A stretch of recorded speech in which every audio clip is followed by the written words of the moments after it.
క్రీస్తునందున్న ప్రియులకు ప్రేమతో వందనాలు తెలియజేయుచున్నాను. ఫిబ్రవరి నెల 28వ తేదీ 2026. ఈరోజు దేవుడు మనకు చేస్తున్న వాగ్దానం ఏమిటనగా మలాకి గ్రంథం 4వ అధ్యాయము 2వ వచనం. అయితే నా నామమందు భయభక్తులు గలవారగు మీకు నీతి సూర్యుడు ఉదయించును, అతని రెక్కలు ఆరోగ్యము కలగజేయును గనుక మీరు బయలుదేరి క్రొవ్విన దూడలు గంతులు వేయునట్లు గంతులు వేయుదురు. ఆమేన్.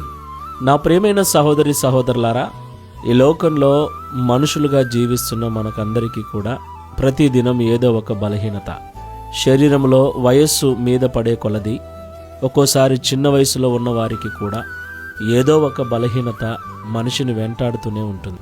దేవుని పిల్లలమైన మనల్ని కూడా ఈ బలహీనతలు, ఈ యొక్క అనారోగ్య పరిస్థితులు వెంటాడుతూనే ఉంటాయి.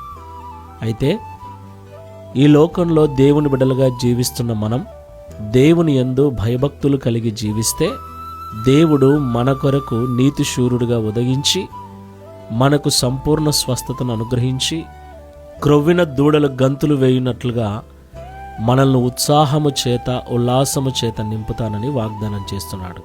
ఈ మాటలు వింటున్న ప్రియ సహోదరి సహోదరుడా, దేవుని యందు భయము భక్తి మనకు చాలా అవసరం. అయితే